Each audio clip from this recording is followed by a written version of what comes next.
I was thinking the other day about a testimony that I just got, and it was from a guy who traveled all over the world. And I was genuinely shocked when I found out. On the surface, I would have never guessed he was laden with anxiety, riddled with depression. I would have to say a worry wart. He suffered. He was on 2 different types of anti-anxieties. He was on an antidepressant. He was on 2 sleep aids. Nothing was impacting his sleep, making him sleep better. Nothing was impacting his stress, anxiety, and he was just to a point where he was about to quit. But what really drove him into the office wasn't that. What it was he could not travel on an airplane anymore.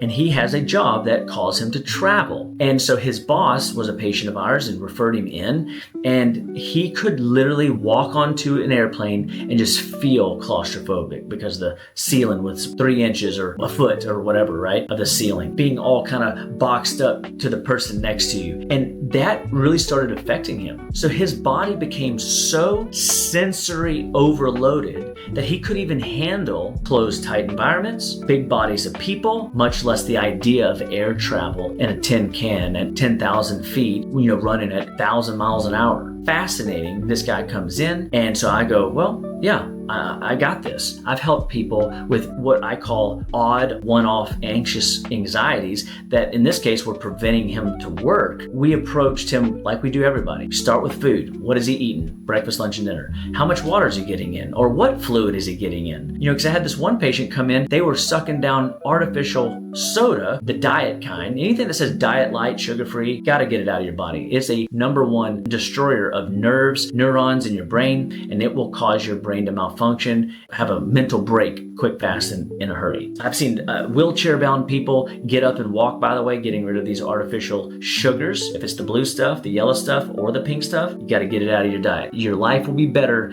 getting it out of your diet, I promise you. Or, in this guy's case, we found that he was completely mineral deficient. So you've heard me say in some of the other testimonials, you can have mineral problems, B vitamin problems, you can have gut inflammation. So there's always this idea, like, is it a nutritional deficiency or is it an organ that is dysfunctional? Both can create stress, anxiety, worry, overwhelm, depression, sleep deprivations. It will create amongst diagnostic dis-ease situations. But remember, anything that your body can develop, it can undevelop.